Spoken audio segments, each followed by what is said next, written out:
So yung mga idol, magandang hapon sa inyong lahat mga idol. So ngayong araw mga idol, meron tayong gagawing video mga idol. Yung gagawin natin ngayon, mag-unbox tayo nitong bagong pellet na nabili natin mga idol, JST pellet. So hindi po ito sponsored mga idol. So bubuksan natin to, titingnan natin yung quality, yung shape, yung size mga idol, yung haba mga idol. Then try natin yung bigat mga idol. At kung ano pa. So makikita natin dun yung anong pwede natin makita dito sa pellet. So hindi po natin siya try kasi wala tayo sa range mga idol. Then dito sa video din ito mga idol, papakita natin yung kinalabasan nung modified natin na unit mga idol. So yung isang unit na may 14mm na barrel, yung na-test ko mga idol, so hindi ko po siya binenta. Ginawa ko, minodified ko siya, in-upgrade ko siya mga idol at regalo natin kay Bunso. Total, gusto naman niya magputok-putok para may magamit siya. So, yung sa atin, yung unit natin na may sticker ng kay Sir Leandro Go, yung Nebrog, yung nakakarga doon mga idol is NB20. Ayan mga idol. Yung sa kanya, nakakarga naman is 17 inches na Revlon. So, para maiksi lang at saka magaanggaan. So, yung test natin last is yung RP barrel. So, meron tayo sinubukang RP barrel na 17. Yun mga idol, pang slug yun. So, wala po siyang choke. Pero nung tinest natin sa pellet, mga idol, kung nakita nyo sa QL pellets, meron po siyang potential at napakaganda na sa QL pellets kahit hindi ko na-tune mga idol. Napakaganda na talaga. Siguro, it's either sa pellet talaga maganda, bagay na bagay sa kanyang barrel. Kasi yung iba naman ang tinest natin, like PLW, Astro 18, H&N, etc. mga idol na tinest natin, sinalpak natin dun, halos pare-parehas po yung buka ng kanyang groupings. Kahit hindi sabihin natin hindi po kagandahan, pero nakikita natin yung potential niya. Once na chinun natin yung talagang gusto ng barrel na velocity sa kanya mga idol, makikita natin na meron siyang lipad talaga. So kaya niya mga idol magpatama ng maganda. Kailangan lang talaga kaunting kalikot lang. And again, isang tip para sa akin lang to siguro nahihirapan talaga ako mag-tune mga idol. Lalo na mga idol pag maiksi yung barrel. The more na maiksi yung barrel mga idol, mahirap. So yung NB natin, kalaunan ko lang siya nakita na lumilipad siya mga idol sa 880 feet per second na napakaganda hanggang sa malayo mga idol. So nag-stick na ako sa kanya doon. So yung NB na yon mga idol, nandun sa kabila ko, nakaset na yun, hindi ko talaga ginagalaw. Then dito naman, ito naman isang unit yung paglalaroan natin para makita natin yung potential ng unit. Then kung meron tayong kailangang baguhin pa. So mamaya papakita ko rin sa inyo yung unit and kung anong modification na ginawa natin doon and kung ano sa tingin yung mga idol kung performance ng mga idol, pero malakas talaga yun, malakas. So ngayon mga idol, mag-unbox tayo. So ayan, hopefully kita yung kasi hindi ko nakikita yung ating screen. So ayan, ito mga idol, galing kay Sir Daniel Vera.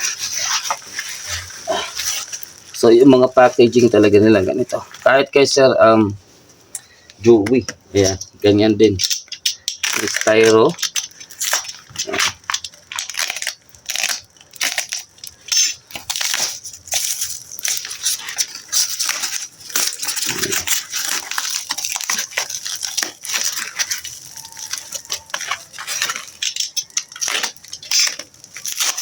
Ayan.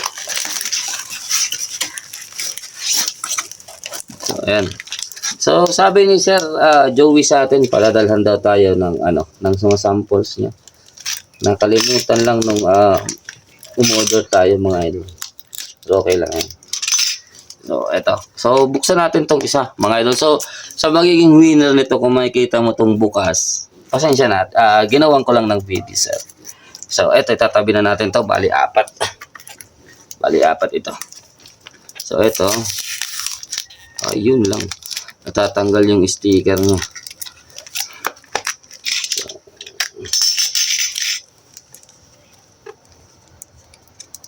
Natatanggal lang yung sticker.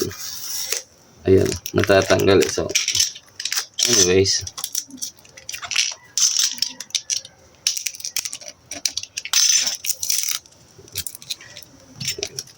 so tatry lang natin kung ano yung item. So ito, may seal din ito. So ang naalala ko na ganito mga idol is yung kay Sir Leandro Go. Yan, kasama nung ating barrel na in-sponsored sa atin. So, pag inalis mo yung ganito, may maiiwang bakat sa kanya. Yan o. So, alam mong nabuksan at napalitan. So, hindi ito papalitan Ayan. So, ito yung laman ng box niya. So, meron naman tayo dito nakikitang parang lumabas sa plastic. So, hindi ko na yung kakalikutin. Ito lang naman yung kailangan natin para makita natin yung yung quality. So, ayan. So, napakaganda. Napakakinis niya mga idol. So, tingnan natin yung puwet mga idol para makita nyo. Ayan o. So, medyo may kakapalan yung kanyang skirt dito. Pero hindi kasing kapal ng mga meteor So, kasi mostly kung mga premium pellets na nakikita natin, manipis yung gilid niya. Pero, ako mas gusto ko yung ganito, mga idol. Mas gusto ko yung ganito kasi eto lang naman kasi mostly yung kumakagat mga idol sa ating rifling. So, kung manipis yan mga idol, mas madali siyang dumulas. So, pag makapal yan, mga idol, at least meron pa yung grip kasi lang point something lang yung kakagat dyan sa rifling nyo pag kinalabit nyo yung unit. So, kung titingnan nyo mga idol, pag nagtula kayo ng pellet sa barrel nyo, makikita nyo yung may mas malaking kagat, yung puwetan. Kasi yung pet tsaka yung head size mga idol magkaiba. Mas malaki lagi yung ating puwetan kaysa dito sa ating head size. So, para lang sa akin yan depende sa inyo kasi merong mga barrel na ang gusto manipis. So, pag mga maninipis, so hanapin yung premium mga idol siguro. Ewan ko lang kung may premium kay sir. Pero, ito yung niya Yun yung sticker niya mga sir. Ganyan po. So, kung interested kayo, ito yung kanyang 500 pieces yung ganito. Then, meron din tayong isi-share regarding dito bakit nakabalot-balot yan mga idol. Kasi yung diskarte dito, yung sabi sa atin ni Sir Oscar Noble, yung isang pouch o isang balot ito mga idol, isa pong butas doon sa mold. So, kung explain ko lang yung mold. Halimbawa, yung mold natin ganito, yung isang butas dyan, lahat ng lumalabas na pellet dyan mga idol, isang pouch nito. So, kung yung 1, isa, yung 2, isa din, separate. So, sabi nila, wag mo daw paghalu-haluin yung ganitong klaseng setup ng pagkakabalot kasi nakasort na yan. So, ibig sabihin, wag mong hahalu-haluin yan para hindi ka magkagulo-gulo yung putok mo. So, hindi ko pa alam kasi hindi ko pa nga matry. So, try natin dito mga idol kung saan butas siya papasok. Kung dito sa 5.50, kung saan siya dyan. Try natin to mga idol. Ito. So, pag ganyan, hindi siya papasok. 5.51, ayaw din. 5.52, ayaw din. 5.53, ayaw. So, 5.54, feeling ko madumi lang ito. Kasi parang pumasok na. Try natin sa 5.55. Feeling ko madumi. Madumi yung, ilalagay ko lang to dito para ito ulit yung ito-try natin. Linisan ko lang ito mga idol. Parang madumi.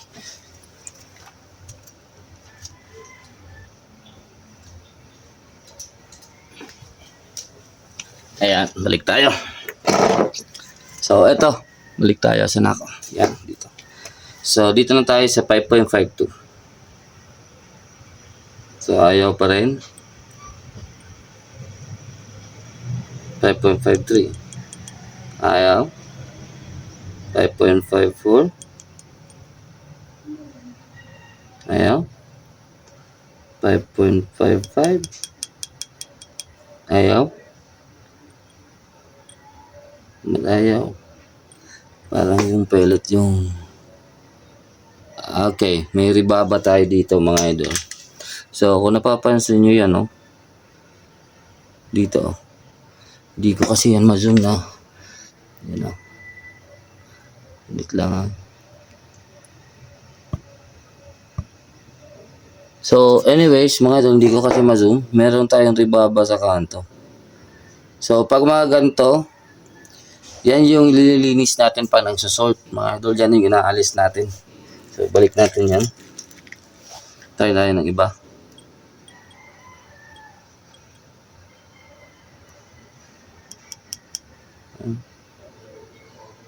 Sa 5.53 kasi mga idol, pumapasok na siya So, ayaw pa din. So, ayaw din.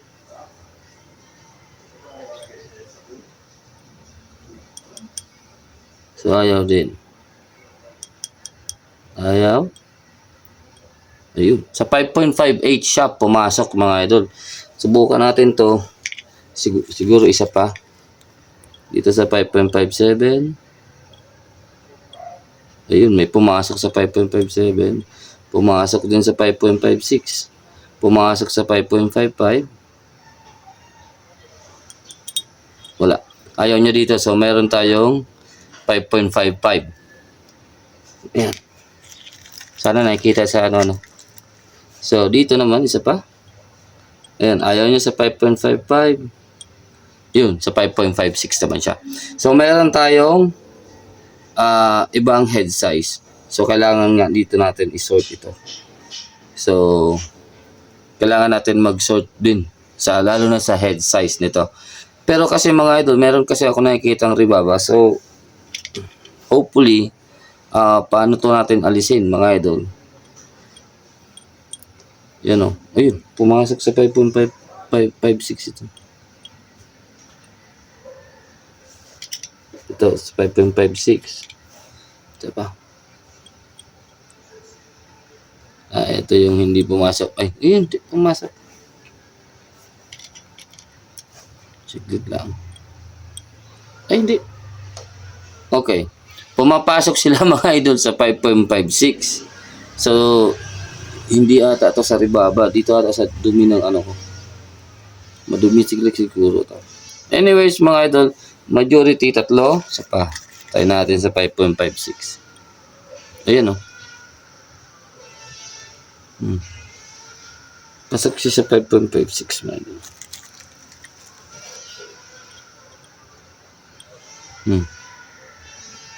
Basta nalagay mo lang siya ng sakto kasi pag hindi sakto, hindi naman siya papasok eh. Pero pag talagang sakto yung head niya, 5.56. So meron na tayong 5 pellets mga idol na 5.56. So goods na ako dyan. So ibig sabihin isang hugis na itong batch na to is isang hugis. So kung meron kayong ganito mga idol, pwede nyo yung subukan yan lahat na pouch para makita nyo mga idol kung lahat ng pouch is parehas ng 5.56. So anyways, goods na ako dyan mga idol. Try natin mga idol sa haba.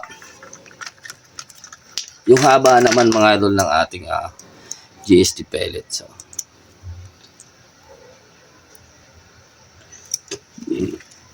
try natin. Yung gusto kasi ng unit ko mga idol 7 point something eh.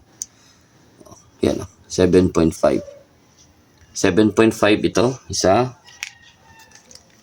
Try natin kung siyempre kailangan natin yan. Busisiin mga idol. 7.5 din. 0.1 and 0.4. So, pwedeng caliper lang yan. So, no problem yan. 7.5. Huwag lang mag-8.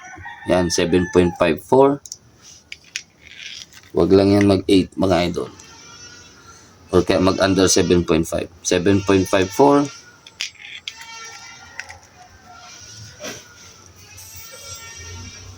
7.53. So, yan. 5 pellets.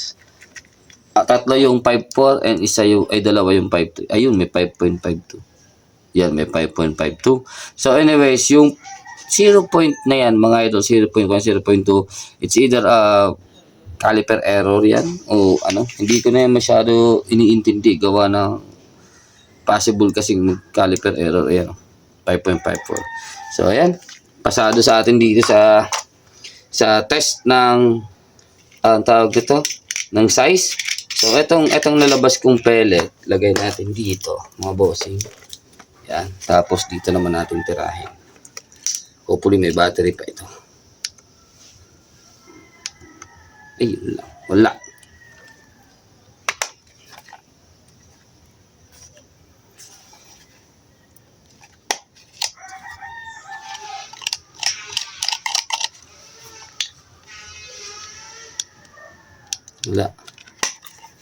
Walang battery mga bossy. So anyways, hindi natin masusukat yung wala akong battery niyan eh. Bus na. So anyways mga idol, ito yung ating pellet. So kung nakita naman natin, halos parehas naman siya mga idol.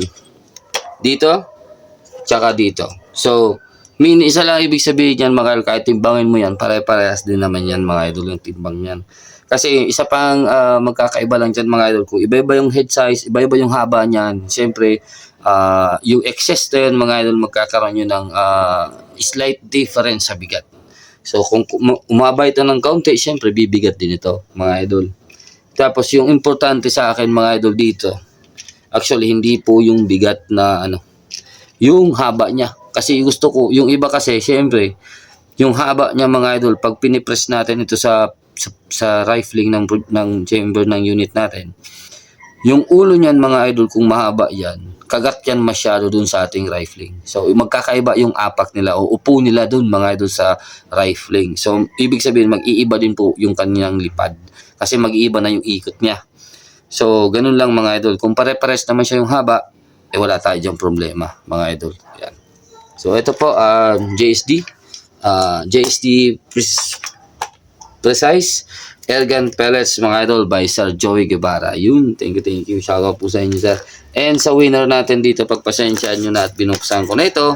Sana maintindihan mo, sir. At syempre, kailangan ko ng kalikot. Wala tayong magawa ngayon. Ayan. So, itatabi ko na ito at aabang ito ng winner mga idol. So, hindi po tayo seller niyan. Sa baka may magtatanong na naman kung magkaano, etc. So, hindi po tayo seller niyan mga idol. So, liligpitin ko lang ito at balik tayo. So, shoutout muna tayo. Shoutout tayo sa inyong lahat mga idol. Dito kay maker, kay Sir Joey Guevara, Silvestre. Ayan, siya po yung maker ng GSD pellets mga idol. Shoutout po sa inyo, sir. And kay Sir Daniel Vera, ayan, shoutout po sa inyo, sir. Siya po yung reseller naman ng GSD pellets. So, ito mga idol, nakasalang po ito sa raffle. Ayan, ito yung unbox natin. So, titingnan lang natin mga idol yung quality, etc. Then, sa winner kasi ito pupunta. So, siguro bubuksan ko yung isa. Pero hindi ko naman babawasan. So, shoutout po sa magiging winner nito. Ayan, yung last winner natin, last two winners natin itong GST, si Sir Tino Pantoja and si Sir Oscar Noble. Ayan, nakakuha silang dalawa na pagkaibang raffle pero yung unang mga draw natin yan mga idol. Ngayon pangatlo natin draw, ito na yun. So, hindi ko pa alam kung sinong winner. Sa Sabado pa natin ilalapag. And yung kagabi mga idol, si Smart Digital na nanalo sa atin si Sir Larry. Ayan, Sir Larry. Check ko lang para hindi tayo ito. Larry Bangayan de Los Santos. Ayan, shoutout po sa inyo, sir. Ayan, mga idol. So, supporters din natin yan. Si Sir. And si Sir Marcado PH. Ayan, kung kilala niyo si Sir Marcado, mga idol, shoutout po sa inyo, sir. Ayun, sabi sa atin ni sir, sa atin daw siya natutuho gumamit ng scope. Ayan, pinulit-ulit niya yung mga vlogs natin regarding dun sa scope. Ayan, mga idol, thank you, sir. And meron siya sa ating regalo, mga idol. So, aabangan natin yan, mga idol. Alam ko, siguro, nakita niya na sa vlog niya, sa YouTube niya, mga idol. Pero, sige na nga, mga idol, meron siyang bibigay sa atin. 17 inches din na Rebla mga idol for hunting. So naka-chamber daw yun sa local pellets. So pang hunting lang yung yung unit niya, yung Rebla niya. So titingnan din natin yan mga idol kasi sa mga maker ngayon mga idol, sa mga naglalabasang mga Rebla mga idol. So yung kung dati mga idol, naalala ko may video akong tiningnan mga idol, 80 meters, kalaking karne. Sa ilang puto ko, ilan lang yung pumasok. Kalaking liempong karne mga idol para makita ko yung kung kaya tumagos ng airgun doon mga idol. Ngayon mga idol, sa ganong kalayo mga idol, siguro hindi na ako magmimintis sa lata ng sardinas. So grabing improvement mga idol, 2 years mga idol na mga sinishare ng mga tropa natin dyan. So yung nakakakita ng mga videos natin na binibigyan tayo ng mga tips, mga tricks mga idol. So ayan, mga thank you sa inyong lahat. Ayan, maraming salamat. And meron din tayo nakasalang mga idol Smart Digital, yung Heng PCP compressor. So kung interesado ka mga idol, i-click mo na ang aking Facebook page and i-message mo kung sasali ka. Ayan mga idol. And shoutout din sa mga bumili ng aking mga patuka mga idol. Ngayon ubus ako mga idol ng Astro 18. So kahapon po nagpack po tayo ng 20 packs 20 orders. So 20 sila na iba't ibang lugar mga idol na pellet. So meron tayong 3 boxes, 6 boxes, 1 dozen, 2 dozen mga idol. So ang dami. So kakatapos ko lang actually magbalot. So pipick upin na lang ng rider. So So, ayun. So, siguro isa-separate video ko na lang mga idol yung aking unit kasi baka mag-yellow na naman pala. So yung second video ko dito mga idol, isusunod yung unit naman kung ano yung ginawa nating setup.